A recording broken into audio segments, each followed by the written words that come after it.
Lenei avanoa tāua ua mātou maua le li'ie i lenei aso le li'ie e whapena ona whaeaina ai lau Paul Kalama i lunga o le ea i lenei afiafi.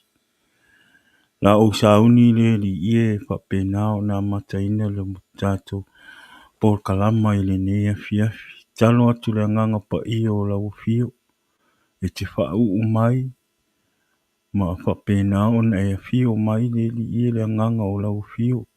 I au tangata i le nea fiafi, o le a whapena, o le a whaalongolongo mai e ala i lau upu i le nea fiafi po le nea aso tama.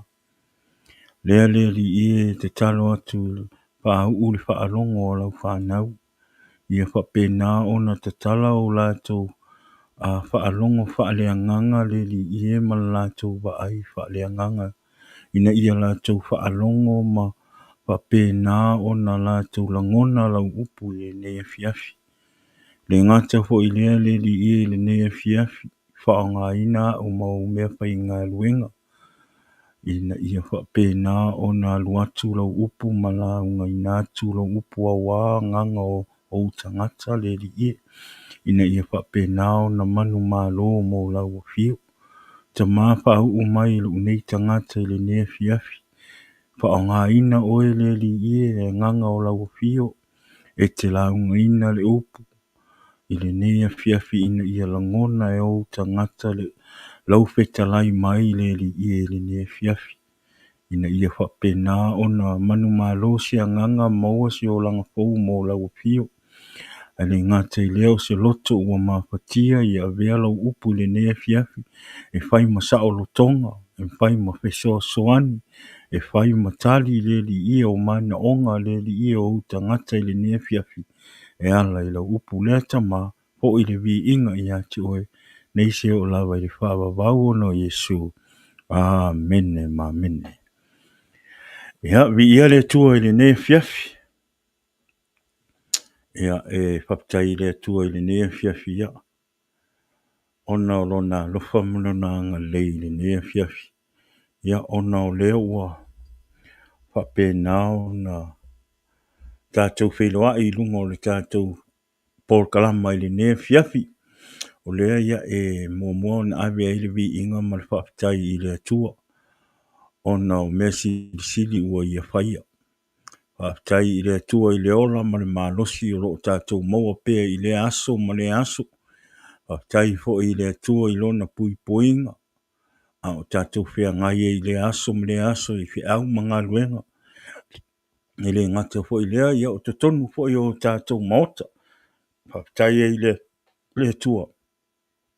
Ia ona o lona anga lei malona alofa i lona whaatasi mai i tātou i le aso ma le aso. Whaptai i le tua na te le tūla fo ia i tātou. O lea ia e fo i eile vi inga ma le whaapetai. Ia ma le whaamanu i le tua ona o le nei avanoa tā ua wa tātou toi whei loa ai ai. I lunga o le tātou Paul Kalama. Ia e vea fo i le nei taimi ia e whaatalofa tuai lau Paul Kalama i le nea fiafi. I le swafa manu malo o Yesu ke viso. Ia te o tau i le nea fiafi o ua mai le tātou Paul Kalama. Ia o lau Paul Kalama le nei o le Jesus is the answer podcast. Ia e peo na masani ai ia stofi taitasi. Whaptai e le atua. Ia o leo o toi tātou mafuta. Ia e whaatalofa atu i le whioi o le tāna lei. I sunga i whawhia ngainga mo tau whale tua. Whaptai le anga lei ma le alofa o le atua. Ia olo o maua pe o tau le ola ma le malosi. Whapetai la o tau nofo te talo. Ia awa o tama whanau e le ngata i lea ia. O tātou ola ina ia whapenao na mawaa i pēr i le li. Lea ia e whaatalofa atua i la o tau sunga i whawhia ngainga o le whioi o le tala lei. O le tuli manu e wha o le nei kolope o lo tātou ola ai. Mo lo tātou iai o lea. Ia malo whaptai lava i la o tau tālo sanga. Ia e le ngata i lea ia o tātou nei o tātou mātua. Nei o tātou tina mātutua o tātou tamā mātutua. O e ua lale upu. Ua lama ngoto la ia po le au sina fo yo si o tatou atunu o lea ia faatalofa atu le pokalama ia te outou lenei afiafi faafetai la outou nofo tapuaʻi ia a'aoalo faiva ou tamafanau i feʻau magaluega i le aso le gata foʻi lea o fanau i a'oaʻoga e le gata foʻi lea ia o le tautua foʻi tonu o aiga ia talitonu ia e lē tou te lē manatu māmā ia tatou alo i outou alo ma outou fanau a o ngafa ma feʻau magaluega o aiga le tausiga o aiga i le gata i lea o fanau i tonu a'oaʻoga o lea ia e faatalofa atu ai le pokalama ia i lenei afiafi ia te outou ia le tatou matua ia i ao sinasina se o tatou atunuu ia e le gata foʻi lea ia o paaga masagi o le tatou pokalama i lenei afiafi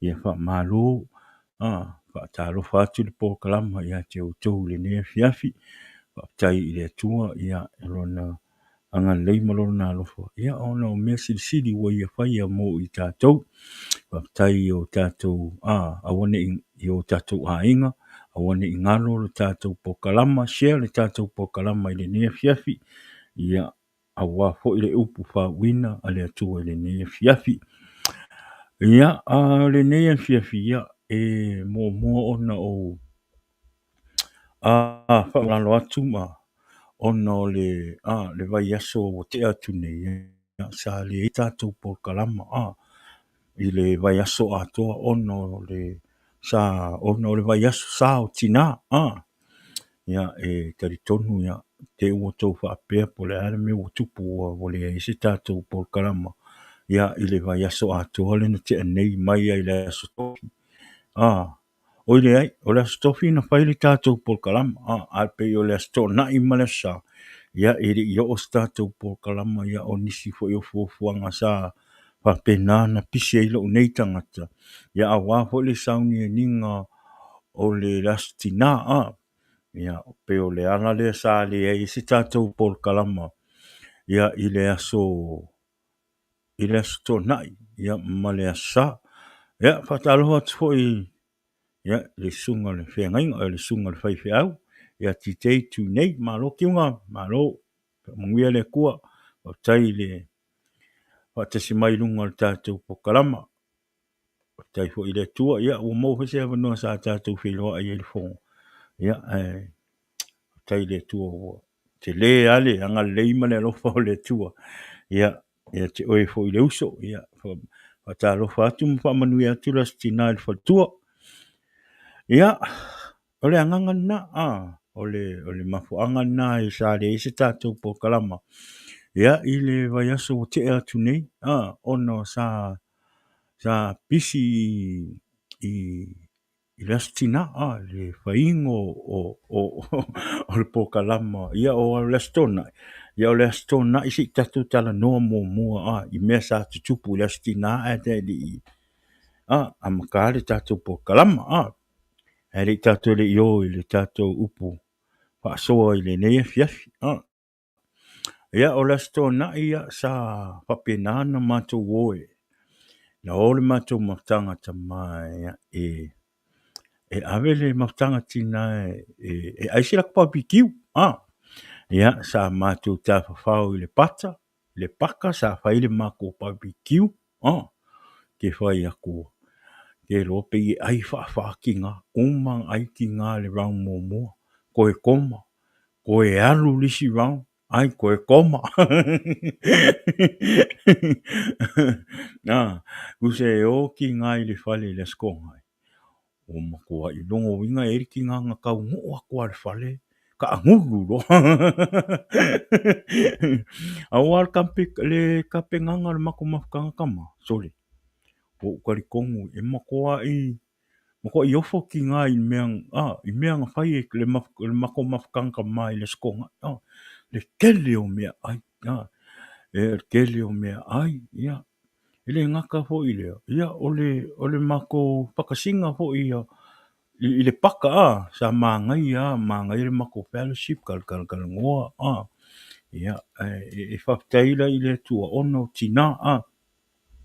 Whakatai le tua ono tina ono le o le o langa I o le tina, ia.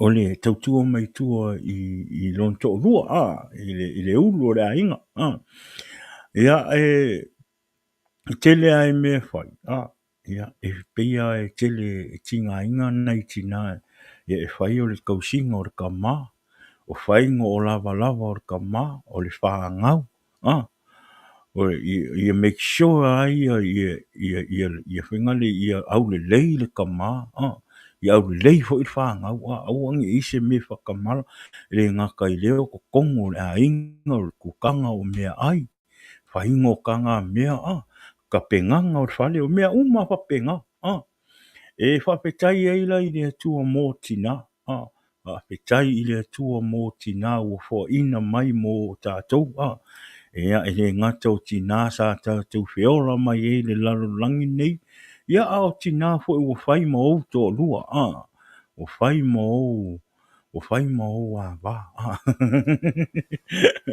o lea tātou tama, ia, awane I ngalo, awane avea na o le aso tina e te whaali lo o lofo, no, every day must be, it have to be, every day must be Mother's Day, it have to be Mother's Day every day, it ain't ngara kasi le aso, ia e whaapitai e I le atua, ia ono le mātou matanga I le astina sa māngai a matangofie e ofo I le asa ia matangofie le upo le atua whaapitai sa I fo I le mātou tofi se wa I le māngai o le mātou astina whaamanuia tina I le upo le atua e le ngata fu I leo mātou o tama le upo le atua sa whapena sa la ngai nei ia le mātou tofi ia I le astina ole ia o mea na sa tutupu ia o le mafuanga fo ile na sa le ai se tātou por kalama I le asa ona sa whapena ona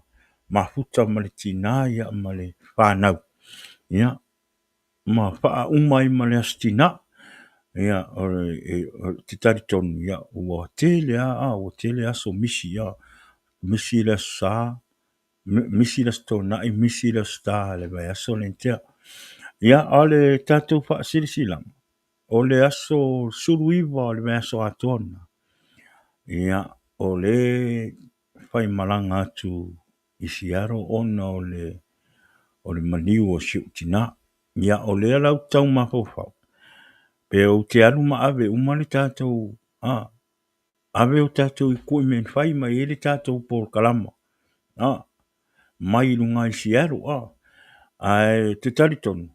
E te tau, te tau on avi, te tau ona o tele aso misi o le tātou pokalama, ona o le tele o le pisi sa iai ia te talo, mana tua le nei pokalama I au talo sanga, ina ia whapena na maua pere ma losi, ina ia whapena ona whau pēo tātou, le tātou pokalama, I lunga o te penga whailan, ia pei ona o whai atu a whai te whau mai lunga o le tātou pokalama, ia whamole share le tātou pōkalama I lunga le Facebook ma le YouTube o le tātou pōkalama ia o lo o live sa o atua I lunga le Facebook ma le YouTube at the same time a whaila e te whialo I mata lunga le YouTube ia na I lunga le tātou screen vai le screen le piko I lalo ngai lalo ngai wifo I lalo le ia information ia e ke ano I ke makamaka le ia subscribe le kako YouTube channel ma share le tātou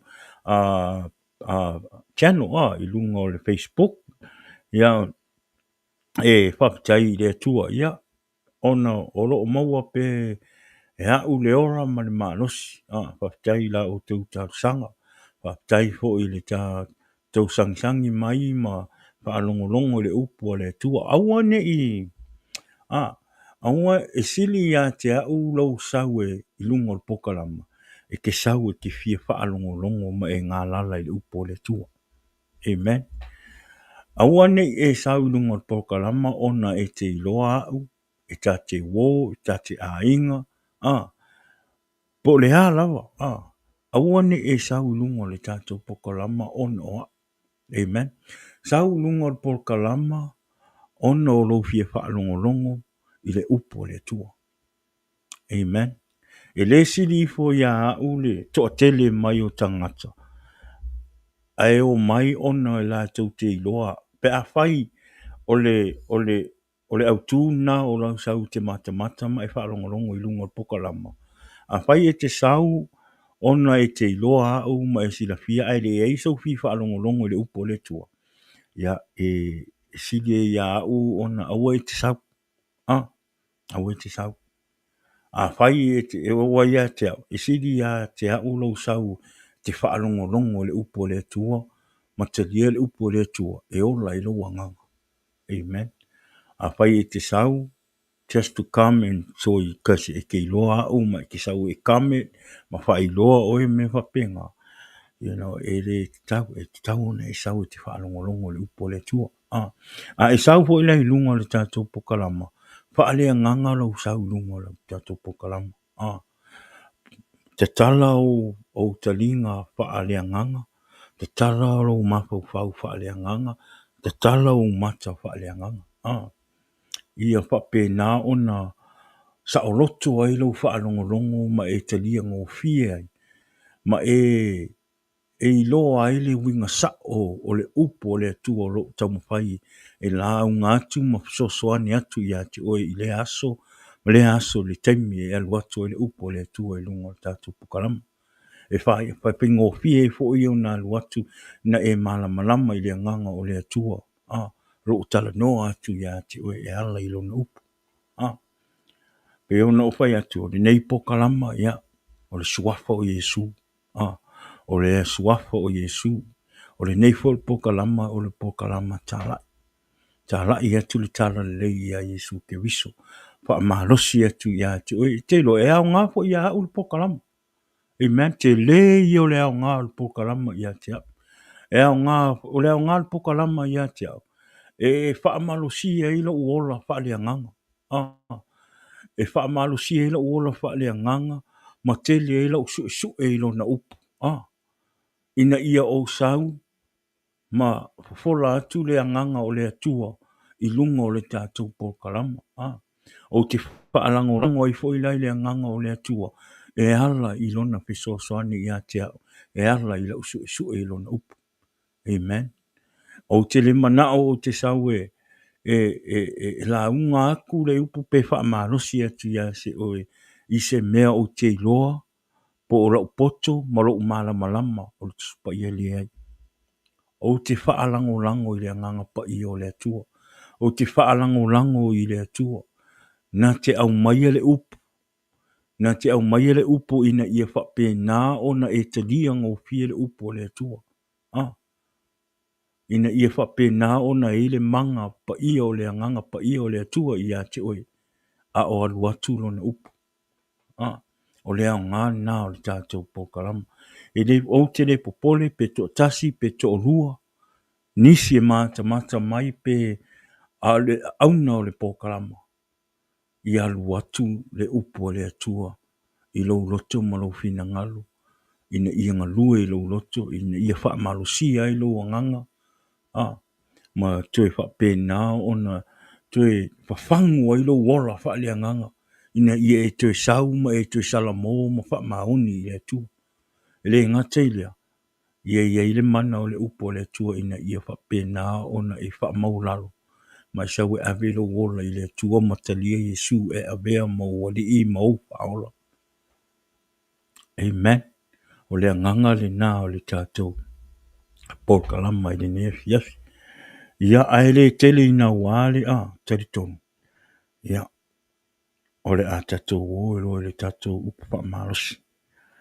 Ona o le ua. O tātou. Ia e alu ai le anganga o le atua. Amen. O tātou pokalama ia e wha amlango i le anganga pa i o le atua. A whai mailo le anganga pa i o le atua o tauna a mata. O tauna alu le upu. Ia. O tauna a mata. Amen. Ia.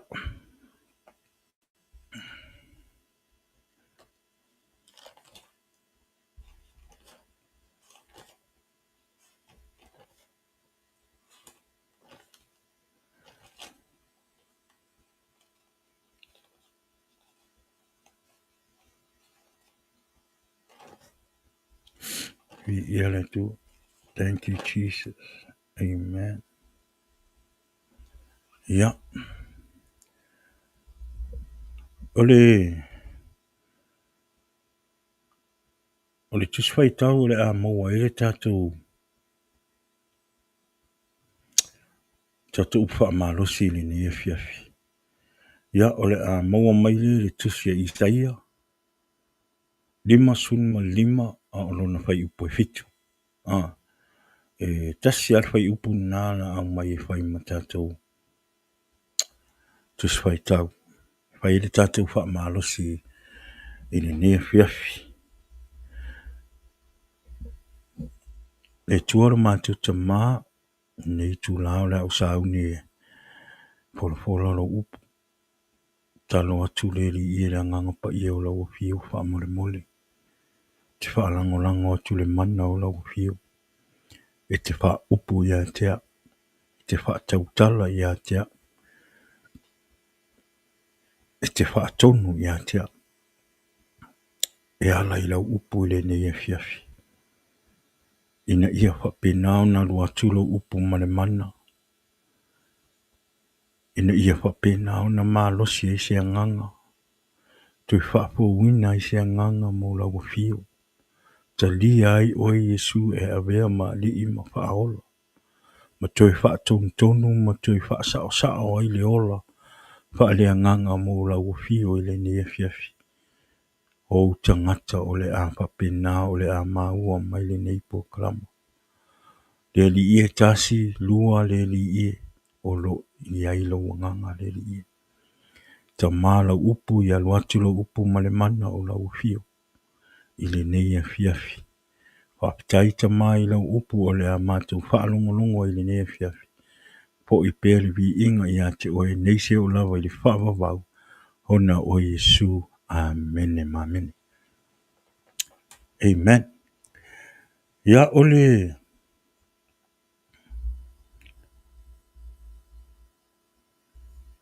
O le tātou tuswhaitau o le a maua e le tātou. Le tātou tusi. Tātou upama losi ne fiafi. Isaia 5:5 o lona whai upo e fitu. Isaia 5:5 o lona whai upo e fitu. O le a uwhaitawina. Ia la foai e le ua mio le anga lona ala. Male tangata anga sala ia. Oi male tangata anga sala. Ia la foai e ia ona manatu. A ia foai mai. Oi a ia foai mai i le li. Ona alofa mai lea o ia ia te ia. Ia foai mai i lo tātou atua. Awa na te matua paa o laina. Ia la tue whaitawina. Ina ia wha manino.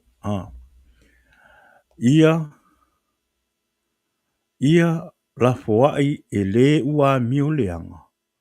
Lona ala. Male tangata anga sala. Ia la foai e ia ona manatu. A ia foai mai i le ali. Ona alofa mai lea o ia ia te ia. Ia foai mai i lo tātou atua. O ia foai mai i lo tātou atua. Awa nate matua pa a maanga loina. Amen.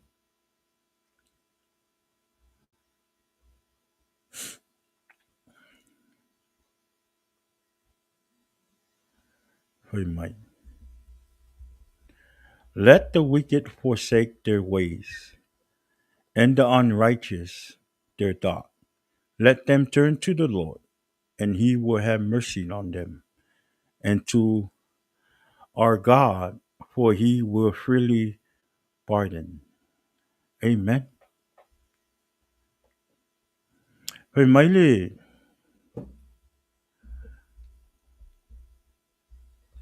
Amen. Hoi mai le afo. Hoi mai le autu. O le tātou upa malosi le nea fiafi la tātou tantara noai. Hoi mai, sala mō ma toe fo'i mai le atua. Amen. Sala mō ma toi fo I mai le atua. Repent and get back to God. Amen. Pai mai le tuswai tau, mai ia la fo ai e le ua mio leanga, lona ala. Ma le tangata anga sala, ia la fo ai e ia ona manatu. A ia fo I mai I lea lii, ona alofa mai lea, o ia te ia. Ia fo I mai I lo tātou atua, a wā na te matuā paa mangaloina. Amen. A whai le nea fiafi e te matamata mai ma ua e whaalongo mai le upu, ma le tātou tiswhai tau le nea fiafi. A whai o nā te ola I tuina naunga o le oranga. E mele a vea ili nei taimi e te whai e se suinga fōu. Whai e se suinga fōu mo lo o e a lava o ranga. Se mea le lei mo oe mo lou a inga.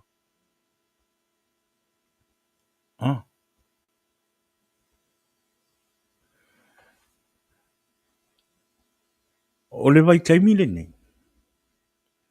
O le o langa, le taimi nei mo wha tusa atu I le o langa, ma mea sa atu tupu I taimi ma vai taimi ma tausanga ua tea. Ua whaisi na whainga o le taimi nei. O le taimi le nei ua whaisi nga whainga tā. Whainga tā o lea. Ua whainga tā o na whai whiriwhiringa tangata. At this time of our life, ua makua I whainga kā o ngā whai whiriwhiringa. Aisea, ona ua tele ma mālosi ma sawa sawa tuina naunga o leo langa.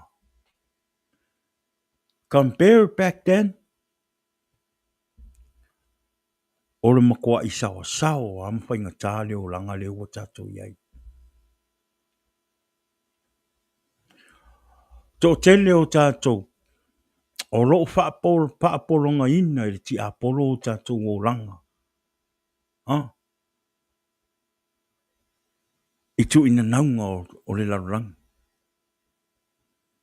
Meaning o le whaapolonga ina I ti apolo. Nai te whaapeo whaawaia o mata I mea mana nei o le leo langa nei. Paua na o mea o lo whaapupula I ma whaonga e le ti apolo oe. O le whaapupula o mata I mea mana nei o leo langa nei. O mea lelei uma o leo langa nei. Fia ti apolo e luatu e whawhanga I oe.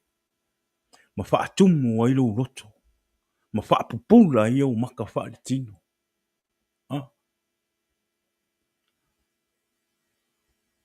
Ale au ngangi atu le pokalama I le nea fiafi. E le eise fianga tele. E le eise only o li tele. E te maua I lo roto. I le teimi e te saua I te sala mō. Ma e te fo I le tua. O mea uma le larolangi nei. E le eise mea e whaatusa tusa le oli. Ma le fia o lo roto ma lo anganga. Ina ua e sala mō, ma e sawe ave lo wola I le atua. Amen. O le vai taimi le nei. Ua te tau I o tātou tangata. Ona o tātou sala mō ma tātou toi fo I le atua. This is the time to repent and receive Jesus in our hearts. Manu o loo maua peo o tātou taimi.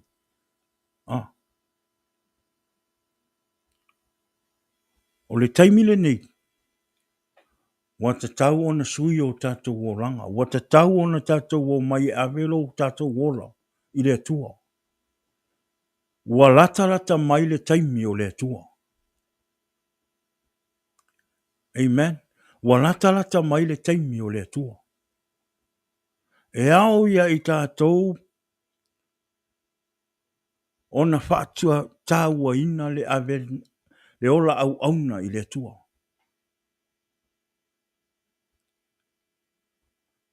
Amen.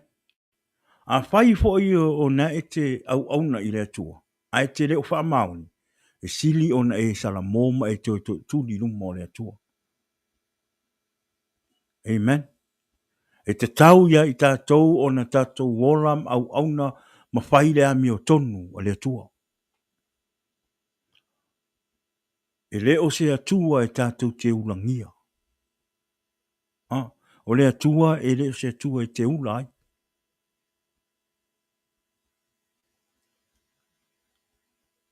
Most of us, we take advantage of God. Te leo tātou o matua i le popole i le atua. Ai se, auna po i le tātou te iloa. O le atua, o le atua e te le ngese lo na to sa. That part right there. A lot of us people take advantage of that. And it's wrong. Awane i o tātou ta alo i le alofa o le atua. Na iei le taimi. E o sa o mai a le to sa o le atua i a te oi. Awane i o tātou ta alo i le atua. Amen. La foa ai o tātou winga leanga. La foa ai o tātou tu ina ngau. Ai o mai e ave o tātou wola i le atua. O le atua e mau ai le saonga le mu o lo roto. O le atua fo ina te tu ua le oli ma le fia i lo wanganga. O ame te tupu mai o au tafa. O ame teimi e o mai pōpua ngā mawhainga tāo leo langa i a te oi. E te le tai e whaano noa wai. Ona o le ora le atua i te tonu o lo wanganga. O le anganga pa ia o le atua i lo te tonu i a te oi. O lo ngā lue pēa, mga lue pēa i a te oi. Amen. Wai mai le ngā luenga e tolu a rona whai upo sulma liwa. Wai mai o le nei. I nāsala mō ia. O tau ma o tau li liu. Ina ia so loia e sea a o tau wangsala.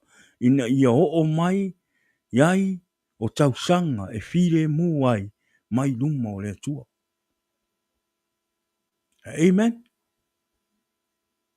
E te tau ona tātou sala mō. Mo tātou li liu mai le leanga i le lei. Pe mea, ina ia whaasa o roto ina ai e le atua o tātou tangata. Ma wha mangalo ina ai o tātou tangata. Amen. Ia tātou maua le anganga o le atua. I lea o ngālo fia ma whaia mea o le nei lalulang. Ai umaro wola i le nei aso. Po le nei afiafi. Ai te hi u le se oti. Amen. Le au usoi, wha mole mole. E moi e iai le se oti, e iai le afi. E iai le afi, e iu iai le tangata e le salamo, ma le tangata e maa le loto, ma le tangata e fia ami e fia poto, ma le tangata loto wha maurunga. E iu ai le afi lea.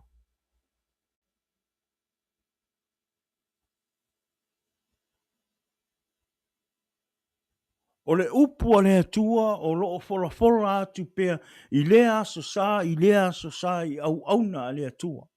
Ai tele au tātou, e wha maa au tātou loto. Ai sea, ai fo ina nai tātou te o i le loto. Ta te o whaale tino I le lotu. That's why some of us, we go to church and we don't hear and we don't feel the word of God. Why? Because o le kake o I le loku whaale tino. E alu le lotu whaale anganga. E te alu moro anganga.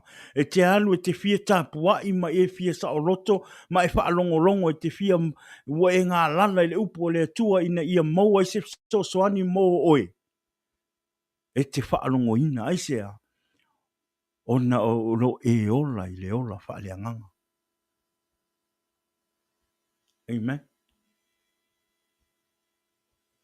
Repent ourselves. Give ourselves to Jesus. Ina ia pe soani mai pea ia te oe mo lousa valinga a o tātou soifua maora pea I le nei o langa. Like I said, o angi mea mga ngai o loo whaasa o loko inga ai ma ngau I ai lo loko ma mo ai lo loko. O lea o ngā mea ke ngau ai, ai aku lo wola li ngei aso po li ngei afi, ai ke sao le ora, ai ke sao le afi le mea lo o iai li se o, mea lo o iai li ki apo.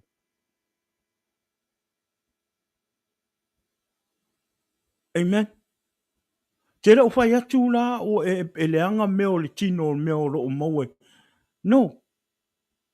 A o le whaatou sina I mga ngau iai lo loto ma ave a toa I lo se laupasenge. Ai ki ai le atua. O le ngāla ese ai lo.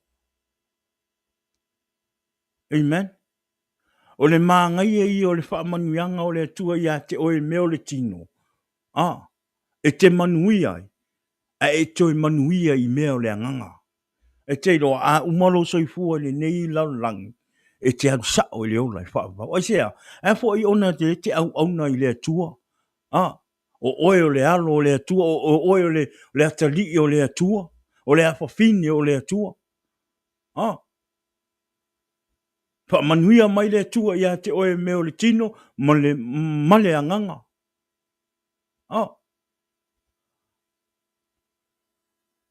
Ai al mea la leo o le whaamanuia mai o le atua I le meo le tino.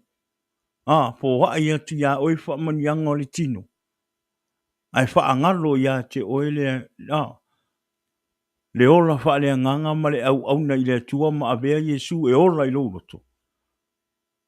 Ia. O lo I unga o le afi.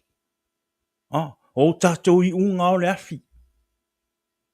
Tatou te mu e whaavavau. Amen. E tāla ia tupea, e tāla ia tupea. E mu e whaavavau. E te oi e whaavavau. E te whaalongo inga le ti ngā ma le mu sai o rau tino, rau anganga e o I le whaavavau.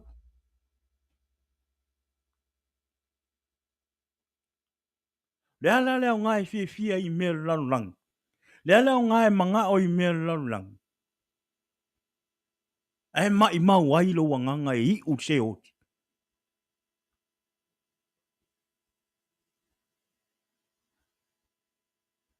A o le tangata e nau I ave le ola mo le atua.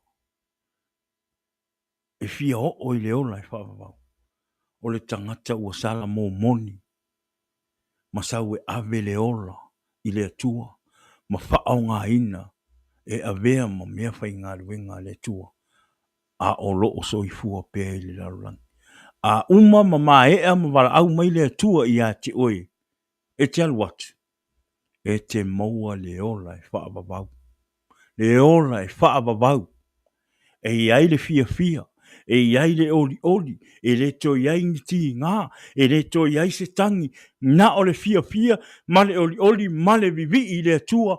Every day, forever.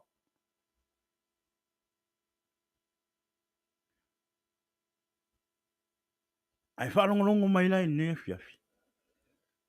Ai sea. Sea le mea o loo. Le sea le mea whaafai ngatai. Sea mea te fia umia I mea le ni laulang.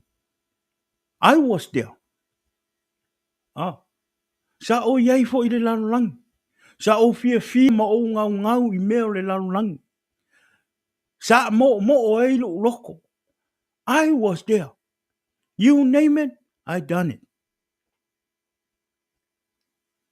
I facility mai la ya. Did I enjoy it? Yes, I did. I enjoy it. But let me tell you, just for a little short time.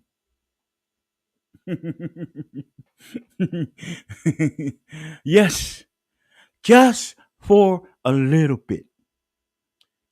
But I'm not going to lie to you. I enjoy it. But it wasn't long. It wasn't long. Aina ua o sala mo, ma o sau e toi avelo wola i le atua.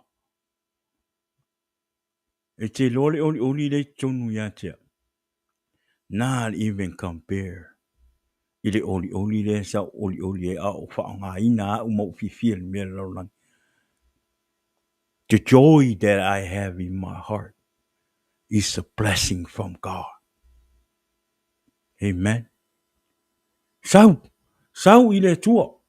O le atua e maua i le tati. O a mea whaafai tā ia te oe. O le afo i le mafo, le mea nai whaafai tā ia te oe. O na e sau e te sala mō ma e sau te awero wola i le atua. Te talo i le atua. Ask God. Pe te anga sala, po le ale lo loto le anga sala na ia te oe. Te talo i le atua, e whaalongo le atua i lau te talo. Mai le ta ele o lo loto. Ma le wha maoni. Amen. Fe mai le isai ale lima le tato tu swa le fai upo tolu fe mai. Wai mai ia o tou talinga. Amen. Ma o tou o mai ia tea. Fa alongo mai ia. E ola ai o tou wanganga. Amen. O te o sia fo i le fea ngainga e fa avavau ma o tou. God is good, huh? O mea lofa ia na fola ina ia ka vika. E faa maoni lawa. Ale o fai mai le atua. Fai mai le atua. Fai mai faa longo mai ia. E ola ai o tō wanganga. Amen. Fai mai. Wai mai ia o tō taringa ma o tō o mai ia tea. Faa longo mai o tō. Longo winga.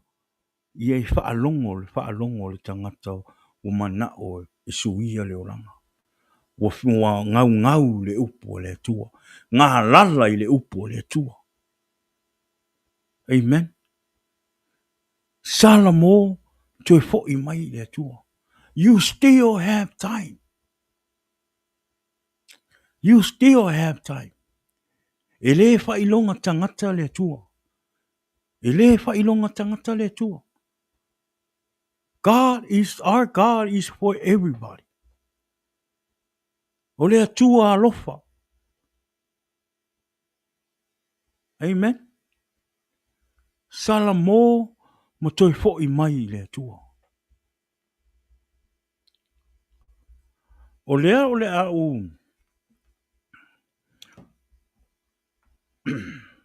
Na au tau tala nua i le tala ia. Ia iona, o tātou manatua ho i le tala ia ionga. Ia o tātou sila fia uma.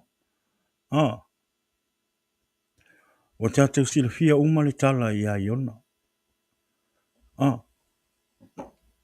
O iona le sa wala awina. O iona le sa wala awina e le atua. E fia taimi ni wala awina i le atua i iona. Te ofo fo i pia e leiro. Te ofo fo i pia e leiro. E fia taimi ni wala awina i le atua i iona e alue. E tau ia ni newa. Le mea o le atupu ia ni newa. E fia. ia e lua.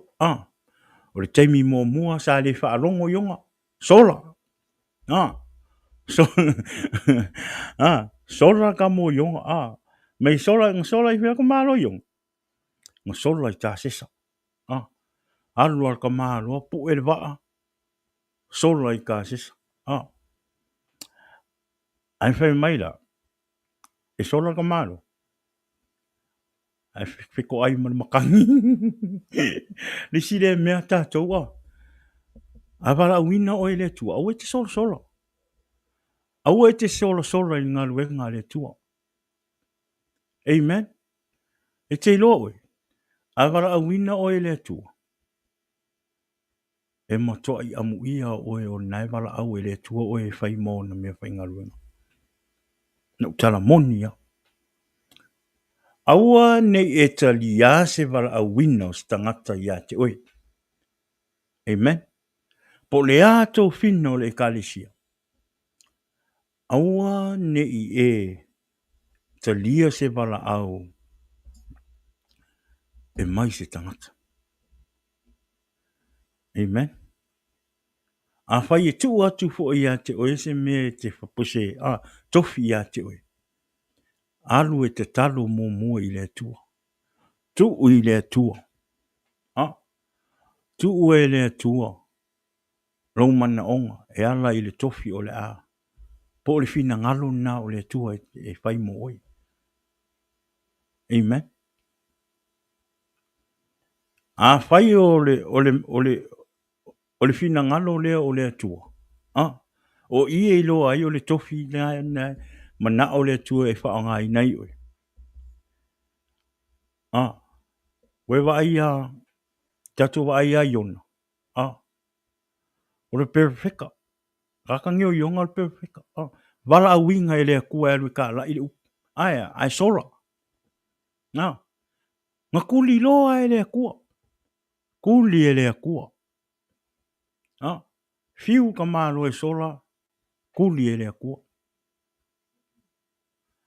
O le whailonga na o le tangata. Ai sola.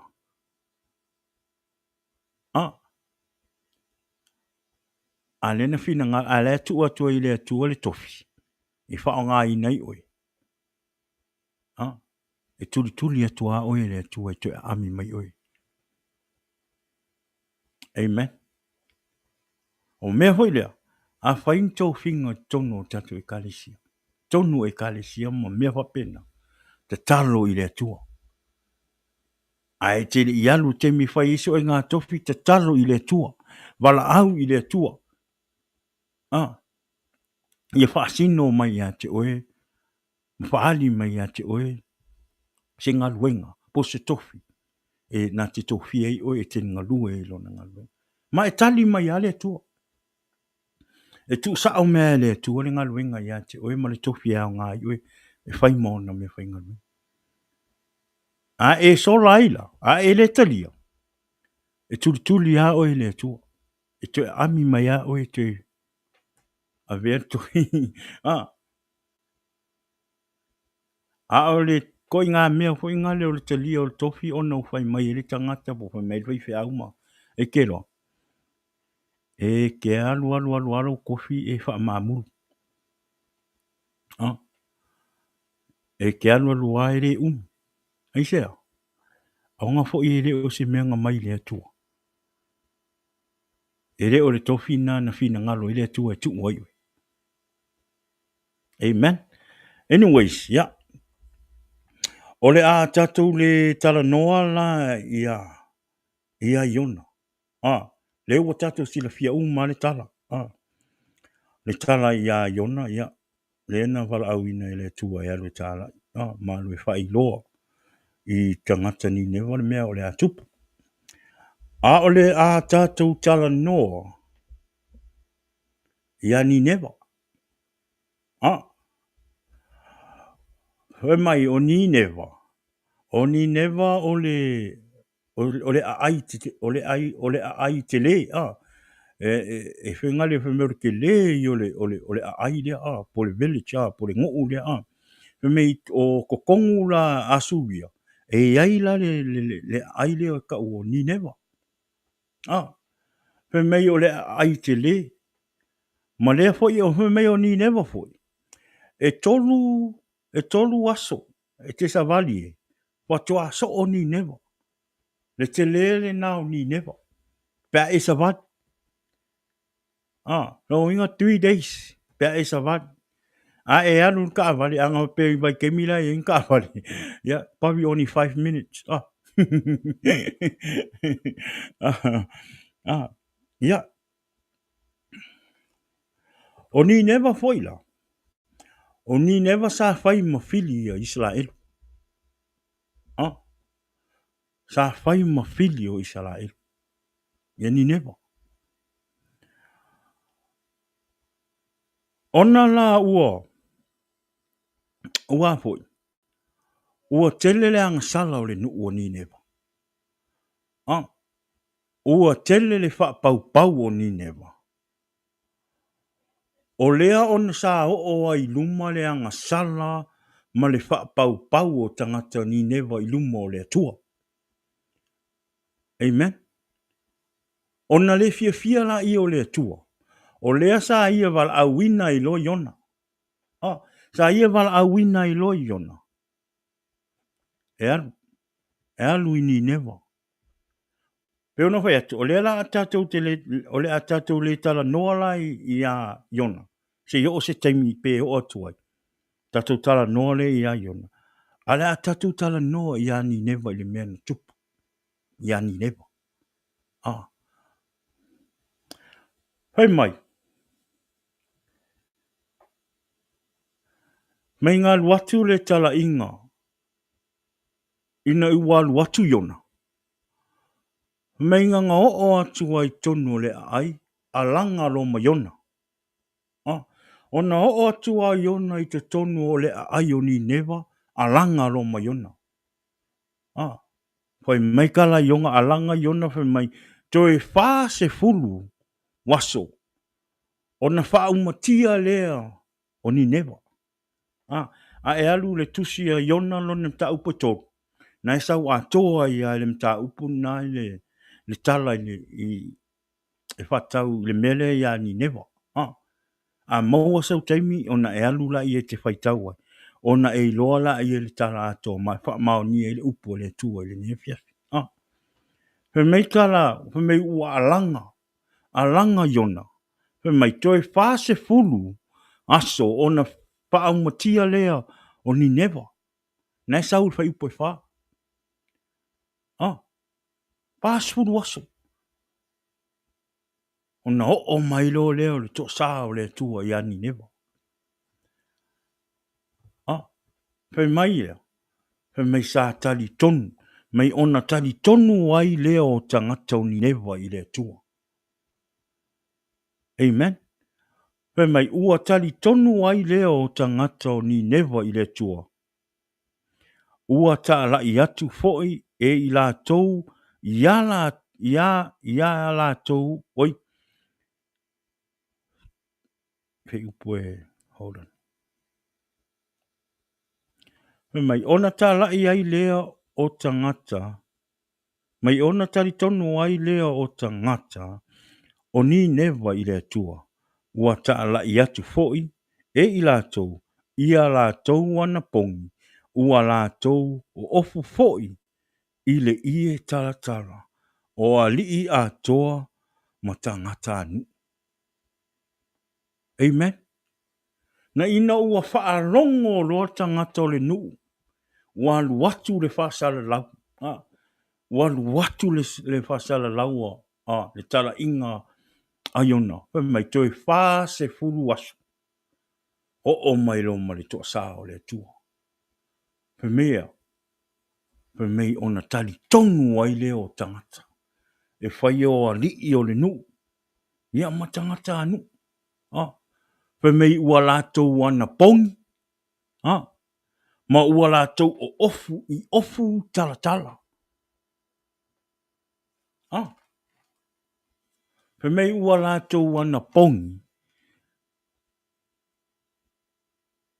Ma ua lātou ofu i ofu taratara. O ali i uma, o le nuu, ma tangata nuu. Amen. Sala mo, ma toi fo i mai le tua. Amen. Sala mo, me ua longa, wala tu ma tau i le tua. Ana tali tonu i le tala wala, ona o le tua. Le ua fai mai ona toi fast fulu. Toi fast fulu aso. Amen. O mai lo mai to sa o le tua. He meu te tonu o le fefe i tangata. O le matau i tangata. O i o latou loto le matau i le tua. He mei ona latou tali tonu ai lea. He mei ona latou tali tonu ai lea. Ma latou wifo, ma o ofu. He mei ua latou o ofu i ofu talatala. Te loa lisi mea maa nei o le tala lea. Le mea ni tupu. Le tala i le mea na tupu. E o fo i le tupu. Amen. E o i le tupu o ni newa. Fai mai ina ua ia. Fai mai ina ua o atu le tala.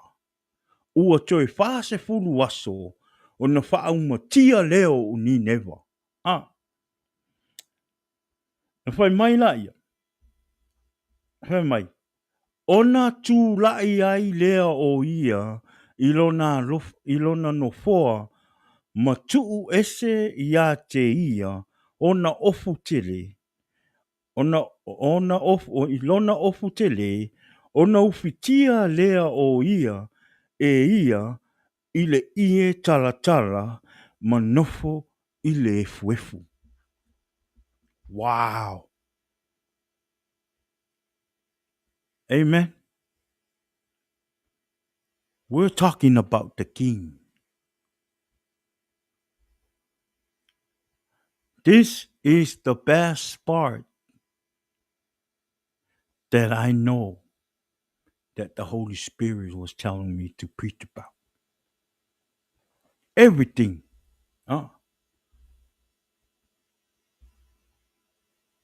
He mei ua ho'o i le tupu. Le tupu o ni newa. Mei ina ua whaalongo i le tala. When he heard the news that what's going to happen. He mei nalu ese malona no foa. Lea no foa lona no foa ali. He mei nalu ese malona no foa ali. Ma tuu ese ia te ia rona ofu tele. Ona ufitia ai lea o ia. Ile ie talatala. Ma nofo ile ele ele. Amen. This is a great.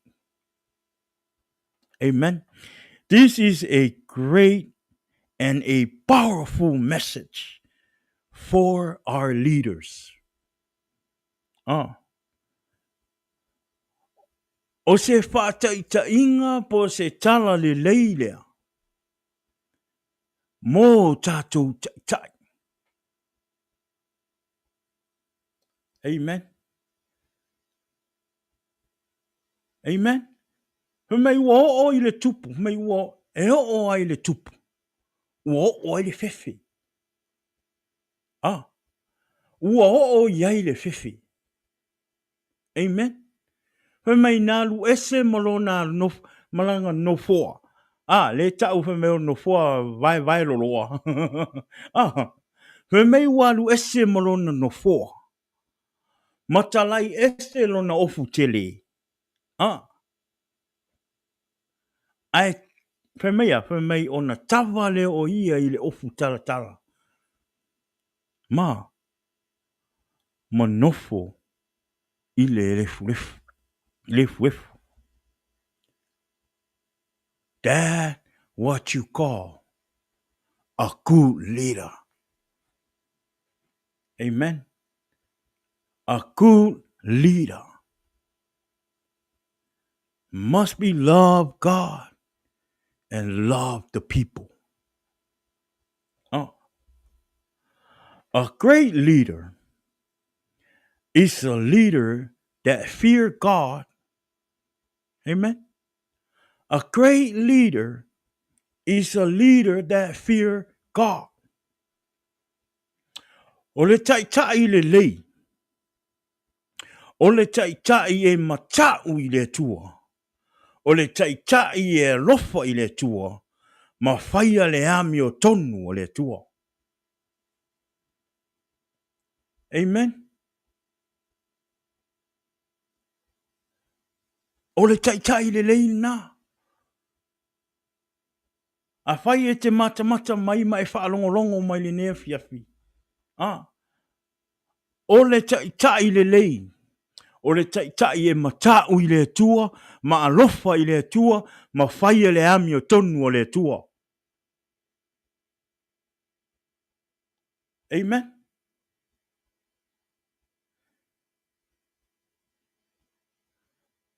Koe mai ina ua whaalongo le tupu o ni newa. Walu watu le tala whai mai e toi whaalos, toi whaa se fulu waso. 40 more days. Saulo ma le toa sā. Saulo ma le toa sā o le tua. Langona. Walangona e le tupu le fefe. Walangona e le tupu le matau I le tua. Maia, o le matau wale nā ma le fefe I le tua. Mai nā lu ese ai malona no fōa. Alu ese ai malona no fōa. Amen. Mai nā lu ese ai malona no fōa. Wa ese lona ofu te li. O na fufi leo o ia I le ofu talatala. Ma nofo I luna o le ele. O le fuefu. Amen. Ana whaapea ele hampo le loto le tupu. Ana whaapea whaamahaa pe le loto le tupu. Amen. Ele ta di ya ele tupu. O longo winga. O a me whai ele tupu. O a foi ranga le tupu e whai. E whai foi le nu. E follow I ai le nu. The people will obey the king. Ana whai ele I o le matau I le tupu. E se manu. E o ale to sa o le tua I ani neva. Amen. Whakai ka inga. Le tala ia Saulo. Amen. O Saulo se tangata na tō fia le tua. Na tō fia le tua Saulo. E whai matupu a Israelu. Sa iai le nganga o le tua ia Saulo. Amen. Ai ina ua le ua o ia Saulo me le wha maua lunga. Mo toa I le aise loto wha maua lalo. Le aise loto maua lalo. Na o le loto wha maua lunga. Na ia le usi tai ai le tua. Na wa ese ai le tua no na nganga ma Saulo. Aya. E uifo ia nganga le anga. Ia Saulo. Amen. That's not a kind of leader that we need. Amen. Tele fo yo tātou tai le taimine. E pei au le mea sa i Saulo. Nga maka mai wa le lei. Ai umai fo. Makoa I wa ese, makoa I alu ese al kai ka inga. Mai le nganga o le akua. Amen. Leo o tātou wa ai e le mea no. Ia Saulo. Malana whanau. Maana vai ngā tau. na wha umatia, e Filistia. A o Saulo. Ona o lona wha maualunga. Sa ia toi pule a I lona ola. Wewa ai me meo tangata. E alu ese luna ta inga, ma lea nganga o lea tua. E o atu o ia nganga leanga. O mea uma na te whaia, na o mea o le tino. O ona manatu na o manatu wha le tino. O lona tautala na o le tautala wha le tino. E le aise wha lea nganga. E le o mau aise a nganga o lea tua. E le o se a nganga mai lea tua ona manatu. Na o le wha sausidi.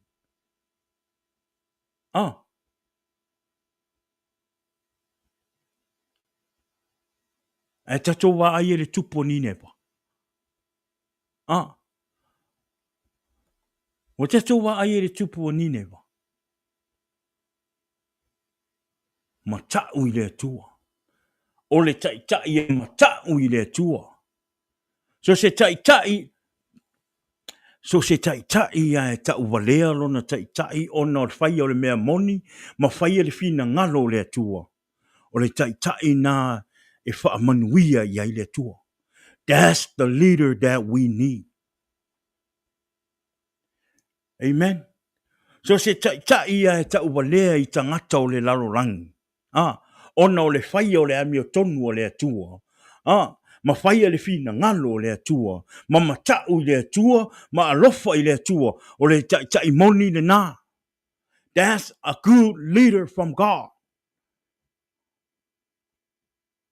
Amen. E iai tai ki ngāna I loa. E le leile mea lai mana o e whai. Mai loa e awha ina I le tino o Yesu. Ona o le su mamalu. Ai whai ia. O isi o tai. O nisi nei o tai. O loo iai le vai taimine nei. Ua whai wa a vea le tō whinga. Na tu uina atu e le atua. E whai ma tai. Ma mea ua su e o mamalu. Amen. Tele o nisi tai wa a vea le tofi wha tai ma mea ua su e lona mamalu. Ai ngalo ele mamalu o le atua. So se tai ia e lofa I le atua. Amen. Ma e matau I le atua. Ma e le whaoa vi inga ma mamalu o le atua. O le tai e hampo le loto. O le tai e sau I lalo. Sa wawali wha atasi matangata. O le tai e tuu ona mamalu wha le tofi. A e sau e ola. Ma tāpuai wha atasi matangata. Ma sa wawali wha atasi matangata. O le tai le nā o loo tausu. O loo nau ai le atua. Amen.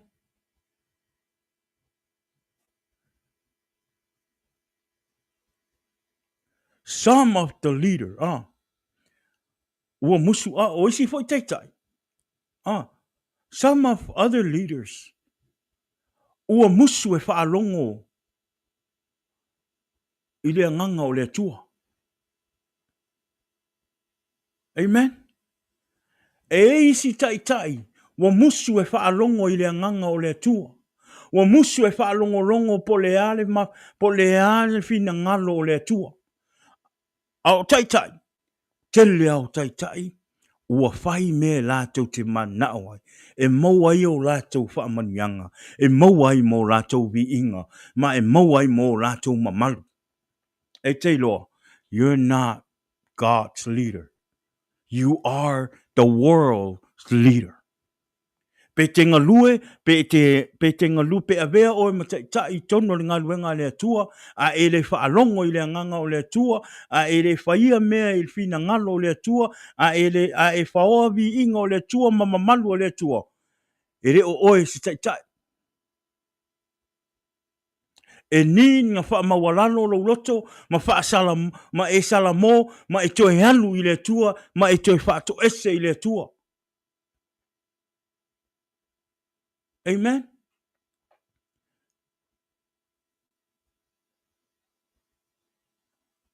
E ao ia i te o tātou, te tai, a vea ma te tai. Tātou whaia le fina ngalo le tua, ma le ami o tonu o le tua. Aua ne i whaia o manao. Aua ne i whaia o tu me te manao ai ma me sue, whai le fina ngalo le tua. Whai le fina ngalo le tua. Ma le ami o tonu o le tua. Amen? Tātou wa ai le tupu. Tātou wa ai le tupu ni newa. A avea oe matupu. O oe o se tangata te le, o oe se tangata mawalunga. Pe avea oe ma se tupu. O oe avea oe ma tangata e whaalo alo atu ai tangata. Wa whaalo alo tangata i a te oe. Wa whai uma tangata mea i a te oe. Pe a whai o oe o le tupu. Amen?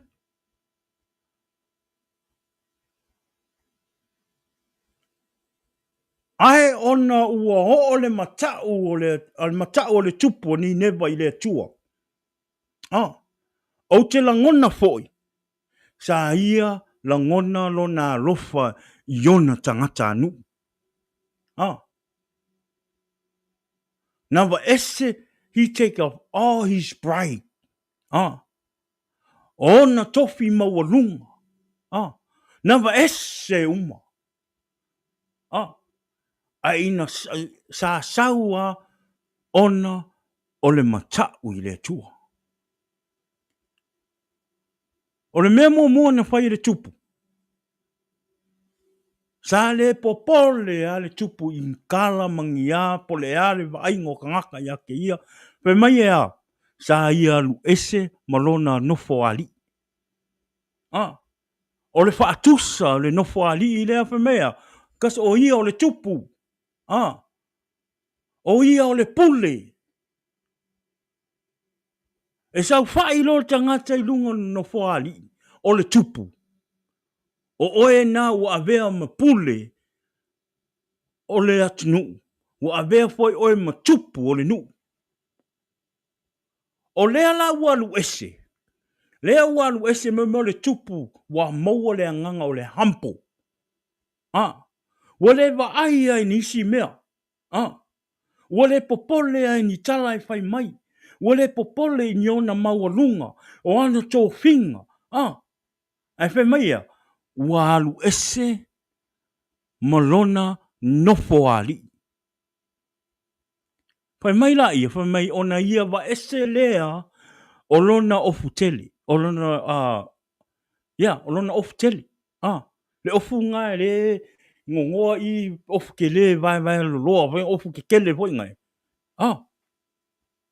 O le ofu le na, e representinga o le mamalu, mamanuia, ma le oa, ma me tele o le tupu.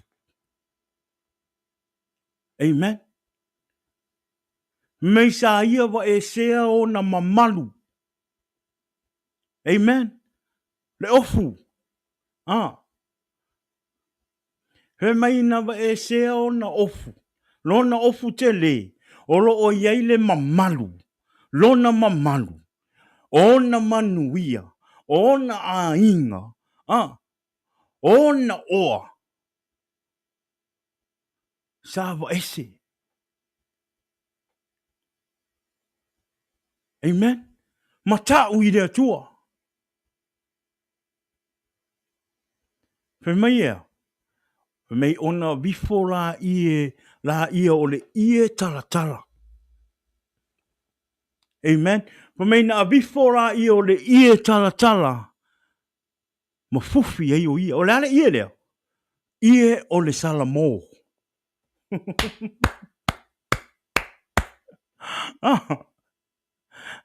A cool leader. Amen. A cool leader. e alofa i le atua, ma matau i le atua. Po le ale mawalunga o le tofi, po le ale tele o mea, saua i lalo.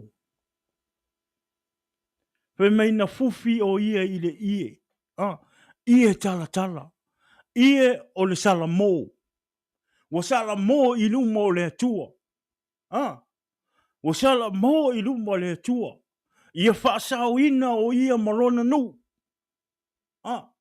ona o le sese maanga sala, o tu ina naunga o le olanga, tu ina naunga o le tino. Pe meia ua fufi i le ie tala tala. Ie o le wha maangalo. I luma o le atua. Na whai mai la ia whai mai ona ia nofo lea i lunga o le efu efu. O le ale efu efu lea. O le loto ua wha maua la roina. Amen. O le loto ua wha maua la roina. A tau lo le efu efu. Ia o le palapala. Le efu efu. Mai lava i le nofo. Le ngofoa sa nofo ai. Mai le tūlanga sa avea i o ia matupu. Saua nofo i lunga o le palapala. O le loto ua wha maua la loina.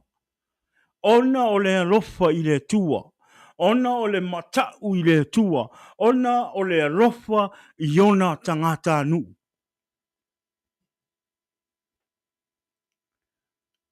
Amen. Sala mo ma toi fo i mai i le tua.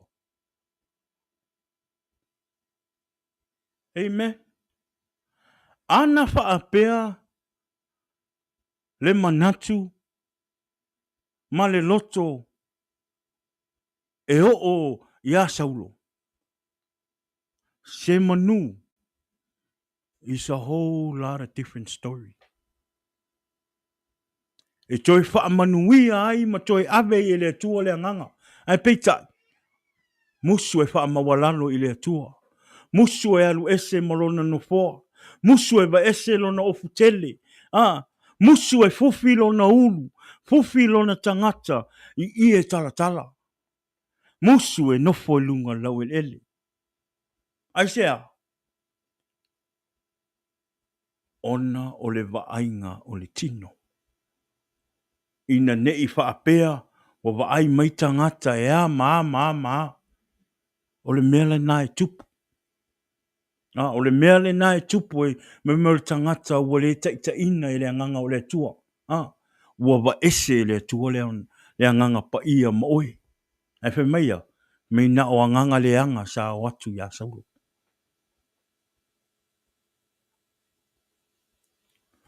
O lea. I tatou maua le loto mawalalo. Ia tatou sala mō.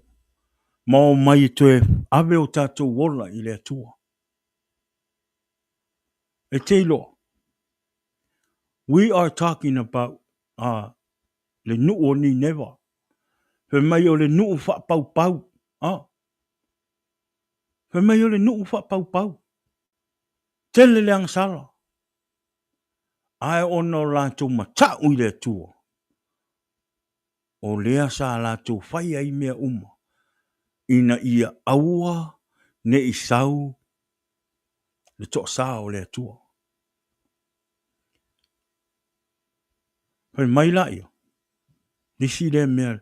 Mea disi e loa. Mo le tupu e lofa i lona nu. Lofa e lona tangata. Mito e lofa i le atua. Pe mai. Pe mai. Pe upo e fitu. Pe mai ua ia ta lai. Pe mai ua fai atu le tupu. Pe mai ua ia ta lai atu ma fai loa atu i ni neva. I le pule a le tupu ma alii sa ia te ia. Ua fai pe atu. Aua ne I ai sina mea e tangata po o manu. O le tupu lea. Le ua ave le tala I tangata. Le me fai. Whe mai. Aua ne I ai sina mea e tangata po o manu, po o lafu povi, po o lafu mamoe. Aua lava ne I lātou ai. Aua foi lātou te inu vai. Saule fai poe balu fai mai. A ia ufitia lava tangata. Ma manu I ie taratala. Ma ia lātou matua a langa atu I le atua. Ia lātou taitasi. Foi maliliu mai I lana mio leanga. Ma le whaasawa. Ua I o lātou lima. Tatua ai e mamole. A good leader. Alofa. Alofa I aua ne I whano ona tangata I le afi. Amen. A good leader will either a good leader will look after his people, his church, his family, his village, his friend. Amen. O le taita I le ling. Ma o se tangata le ling. E alu e taita I lona a inga. Ma lona o wo. Ma lona e kalesia. I le atua. Tatou wa ai e le alofa o le tupu. Tatou wa ai e le alofa o le tupu. I tangata o Nineva. O ona tangata. Pe mai, aua mei o ai mangu. O ai mangu o lafu povi. O maha moe. Aua nei toi eise manu. Po o se tangata. Tangata e tasi. Ina ai se mea ai. Pe inu. Ai fe mai, ia o tou alanga I le atua. Alanga I le atua. Mawa ese o wa maliliu ese mai o te wa mio leanga. Tatou wa ai la ia.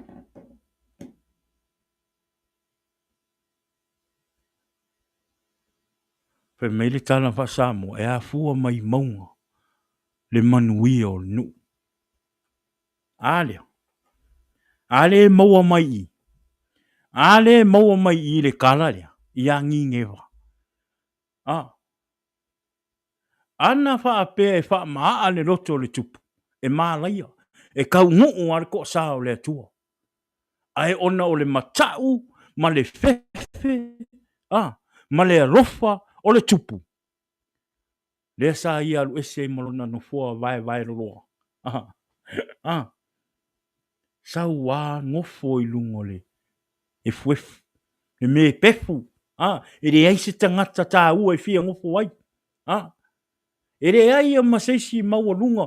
Ka ilo fo I se ko vanga pe ma fai se ko vanga on fa maua lano se loku a sau ngofo I lunga se pala po se fuefu. Ai longa me fai. Ai sea. Because e ile langona is too much pride. That's kind of leader that we need. We need a leader that fear God. That loves God. Amen.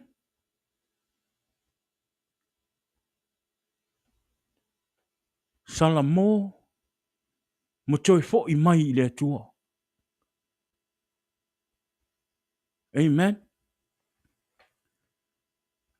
Ai teilo. Tātou o loo fia I pe I meo le nei lang.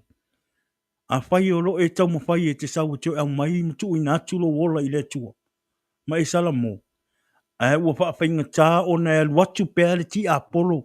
Ma fai atu ya oe ma toi tongi atu ya te oe I meo lo o ranga sa e fia ai.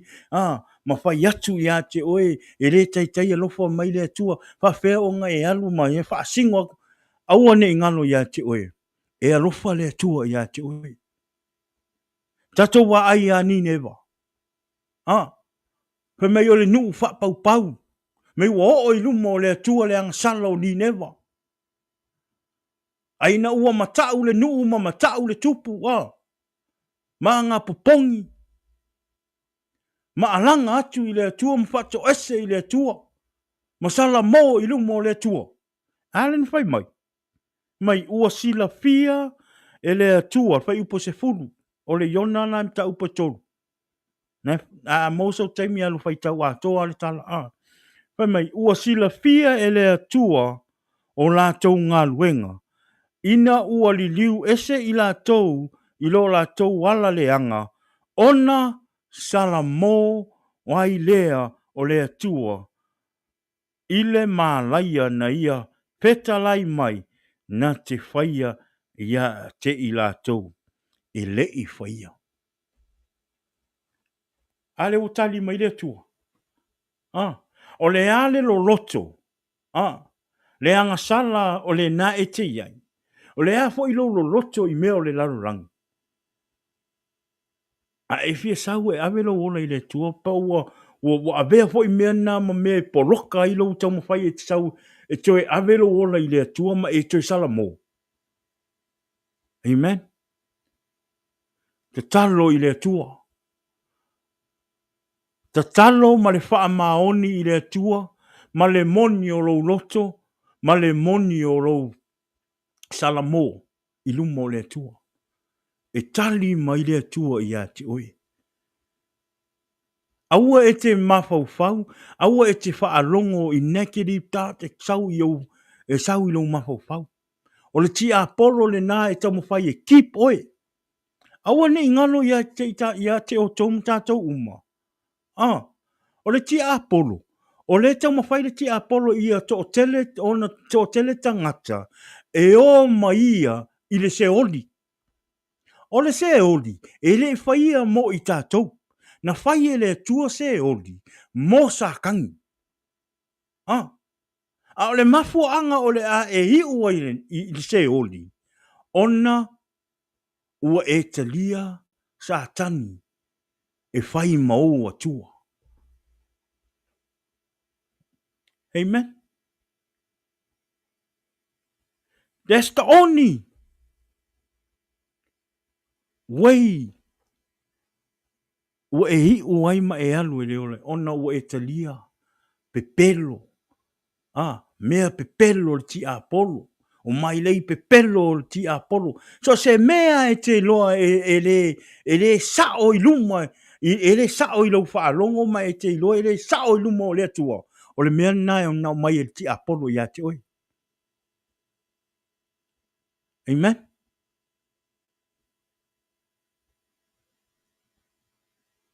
Aua ne ingalo i ate oi. O lo tu wa noa mai pea le tua ia i tātou. Amen. Try. Kakalo. Te talo i le tua. Te talo i le tua e peso soani mai ia te oe maro o mana onga. O le alawa se mana onga ia te oe. Te talo i le tua. Sala mo. Toi ave i le tua o mana onga. Nothing hard for God. E talia e le atua. Lou te talo wha maoni ma lou anga poni. Ma lou sala mo wha maoni luma o le atua. Amen. Se wa ai le lei o le atua. Se tato wa ai le lei o le atua. Amen. Tato wa ai le lei o le atua.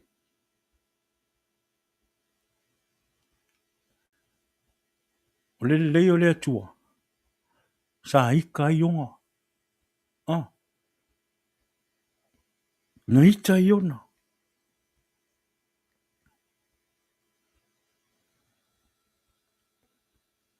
Te kongo.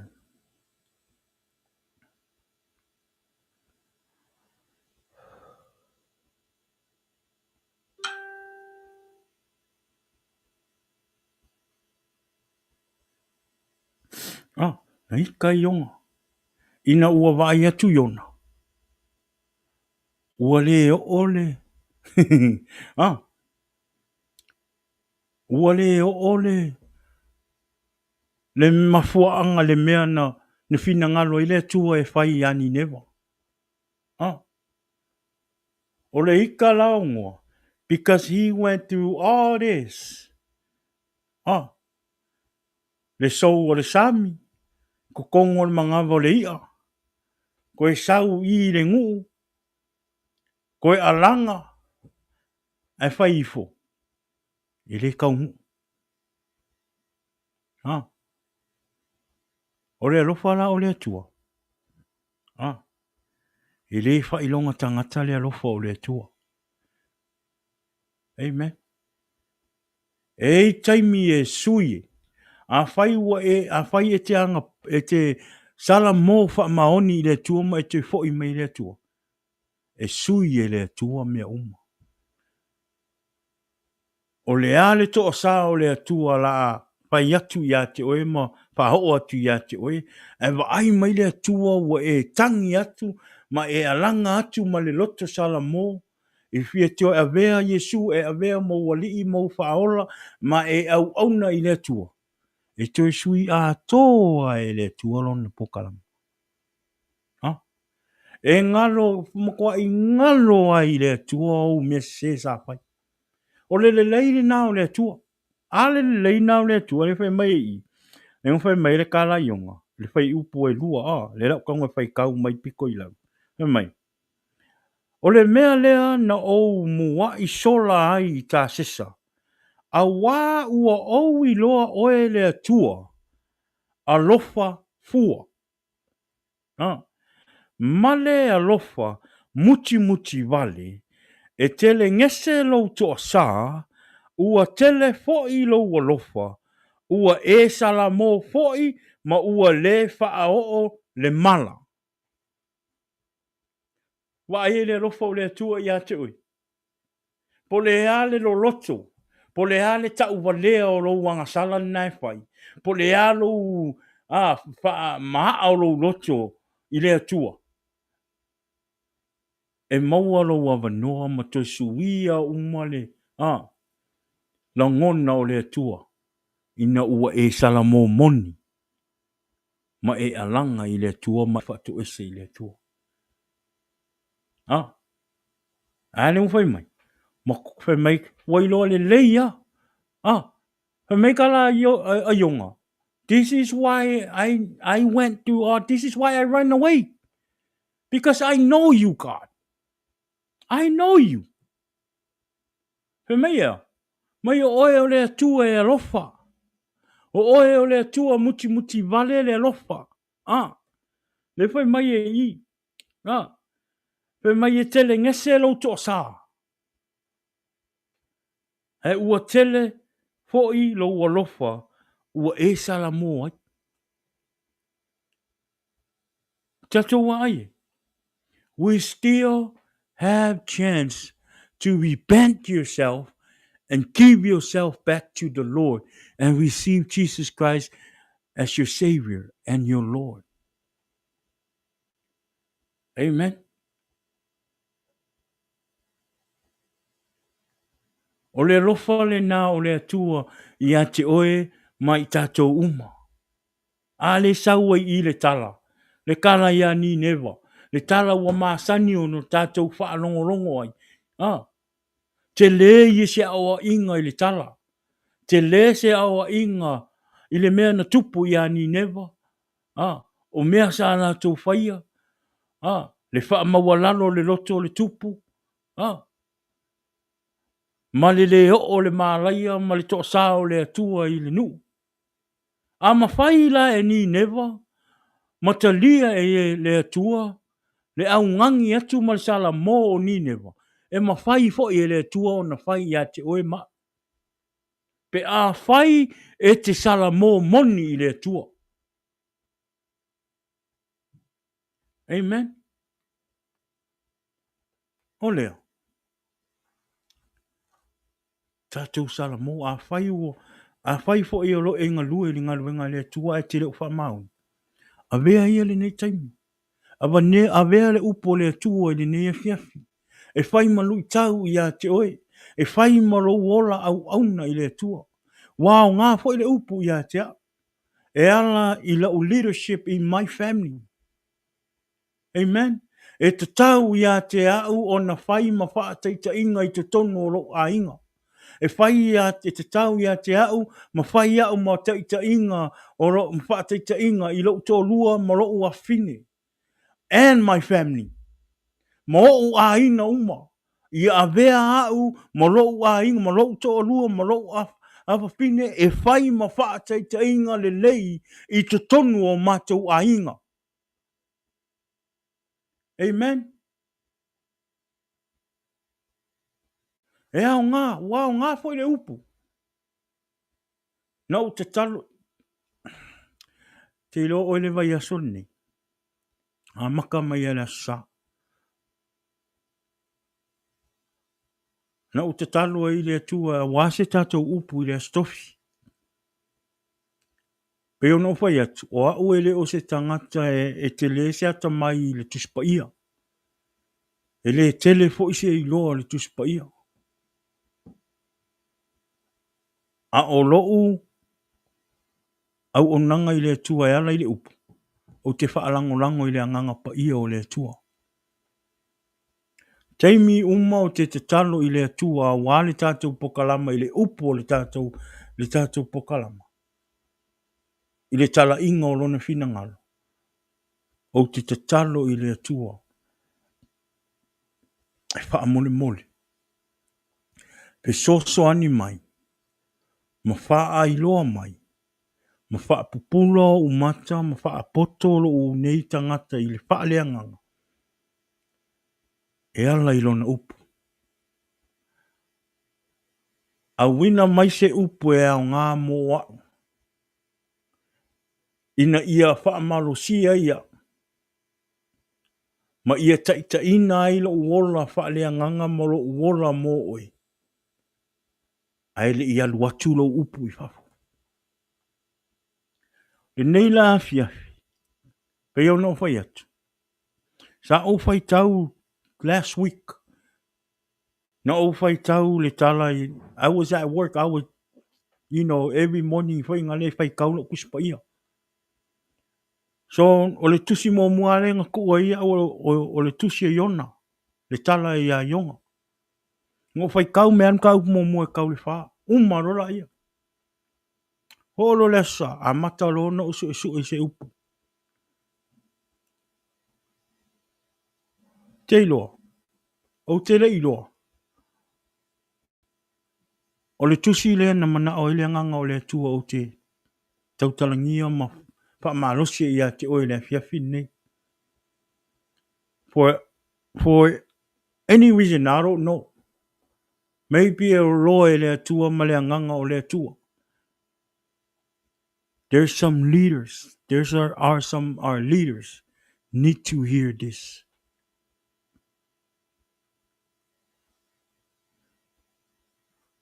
Nei lava yesu. Na o fai tau, e tu ua ile nganga o le tua o le tusi lea. Wa o fiu. Mai la son fua so rua o fiu. Ele o, I don't know. O fa tu le tua. Ele o, I don't know why you still keep telling me to go back le kusi lea. Wa o fiu o su wa o fiu e tau mawhai. Ele o, I didn't get it.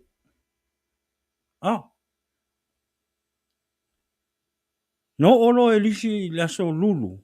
Anafi. Mo tau mawhai lo e sui. Tau mawhai e sui.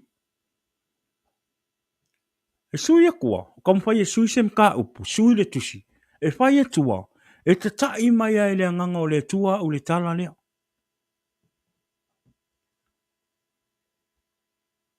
Ho saulo wa uma navana wa o mai lo le whai. O i le aso lua. Le aso lua. Wa uma nava o sau le whai.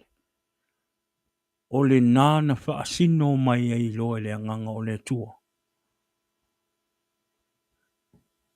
ma whaamatala mai a tea. Le upu o le a la unga, o le a whaamanosi le afiafi nei. Na whai atura ia le anganga, okay. Le a whai lo fina ngalo la o whai me whaalongo. Le o whaalongo atu ia te oi. O la o la na o whapea. O le na atala noa, o lau te iloa wa umalamalama kala. Wa umalamalama kala, wa iloa kala ia ionga. O ionga nga whola lia. Kala ikiki mea wa ka whaalongo ri kala. O ionga sa sola ilumo le akua. So I'm thinking, God want me to speak about Jonah. Amen. Ai in nei ana nei wa walu whainga ringa. Every morning I read my Bible. O tele I amaka o ke alue. E amaka lau my first pickup. So I have time to prepare my word. Ai oni. E re o noa le na ma. God show me le tara I a Nineva. It's about Nineva. Pe mai le anganga o le atua. E te tau ona I loa e tangata. Le wha maoni o loo alofa. Pe te anga sala. Pe wha maa alo loto. Pe te le wha maoni I luma o le atua. Pe e te le wha maoni I lo wala awina. Pe le alawa. E alofa a le atua I a te oi. God still give you a chance. Amen. Le ngata I lea. Na whaahali mai fo I le anganga o le atua I a te au. Memore tangata. Na sau mai ai lunga le maua lunga o le tūranga nei ai. Ai sau wā wha maua lalo ina ro na loto. Tu ese o na mamalu. Wale popole ni tala I whai mai. Wale popole I o na mamalu. I wale popole ni me tupu pole alewa ainga me o tangata o le nuu I a te ia. A ua ia sau wā nofo I lunga o le efu. O lea. Le mea ua maua I le loto wha maua lalo. O le loto o le tangata ua wha maua lalo ina. Ua matau I le tua, ua manao e toe ave ina le ola mo le tua. Ua sala mo ma le wha maoni. O le tangata ua sala mo ma le wha maoni ua toe alu I le tua.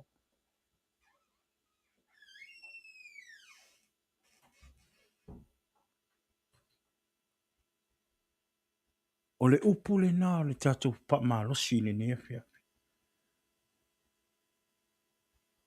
Ia au ngā le upu fola ina le tua e teu I lo loto I le nefia. Ia whai ma upu ma wha malosia I lo wola wha le anganga ma lo wola au au. A whai fo I o lo e tuina naunga o leo loang. Ale upo le atua le nefiafi. Ale upo le atua le nefiafi. O lo o maua pea lo wawanoa. You still have a room in the grass. Sau e talia Yesu e avea mo li I mo faolo. Sala mo moni ma ave lo wola I le ali. Amen. O lea. O le fina ngalo na o le ali I mo oe ma u le ne fiafi. Ia wha manuia tele le atua I le ne fiafi. E ala I lau wha alongolongo. God bless you and your family. Thank you for your listening to the word of God tonight. Ai ai foi se taimi te maua mai ai le nei po kalama. Ia, whamanuia le atua I lau wha alongolongo. Whamanuia le atua i mea uma e te whaia. Tātou maua le loto maua lalo, ma tātou sala mō, ma toi awe o tātou ola i le atua. A olo maua pe alo tātou a manoa. Le atua lo mātou ta mā, apitai a nganga pa i alo pe so anisi. Apitai lau upu i le nea fiafi. O toi wha manatu mai ai i mātou.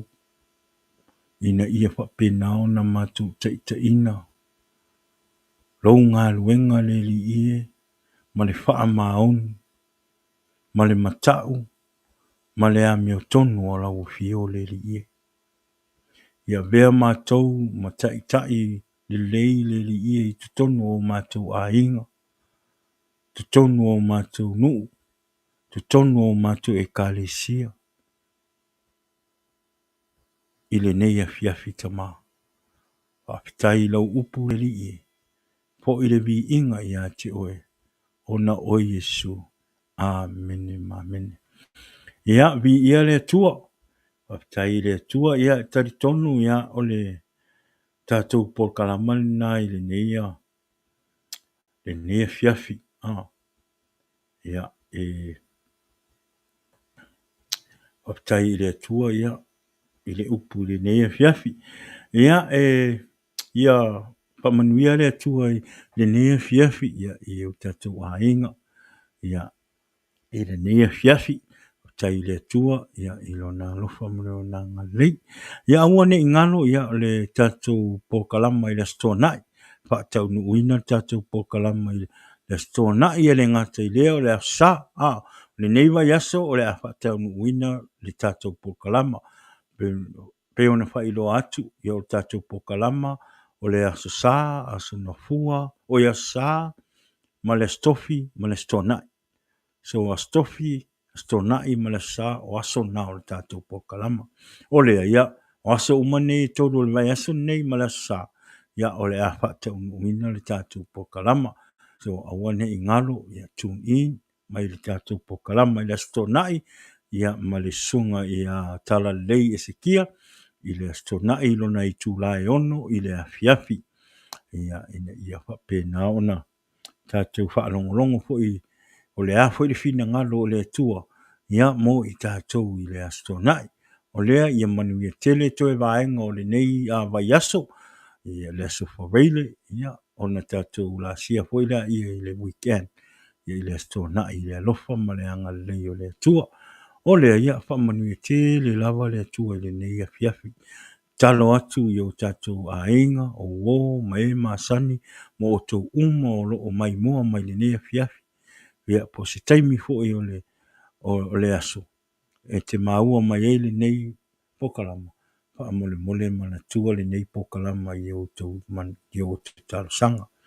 Ina ia wha penao na maua pia le mātou nei o au na i lunga o le tātou pokalama. Le ola ma le malosi ai le ngata i lea o le whaatumuina i le anganga pa ia o le atua ia e ala i lona upu a wā o tātou tangata ina ia tātou a vea o tātou wala mo Yesu Keriso ina ia a vea Yesu Keriso e whai ma malama i tutono o tātou loto ma a vea Yesu mo tātou alii mo tātou whaola. O lea ia i whaamanu ia tele lava lea tua le nea fiafi. Ia a vea nei taimi ia e wha tō whātua i fōi ia i le pāsa le Pokalama ia i le tō fine ia fina. Ai fina, we really miss you fina. Whaamanu ia tele lava lea tua ia te oe le tō fine. Maua pe oe le ola ma le malosi ia i lea aso ma le aso. O lea ia o le tātou Pokalama le nai le nei a fiafi, i tātou tue wheiloa i le asto nai, pe a o tuai le ola ma le malosi. Mai le tua o lea, God bless in the name of Jesus.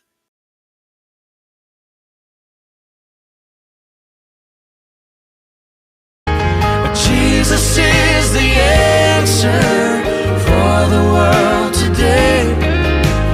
Above him there's no one.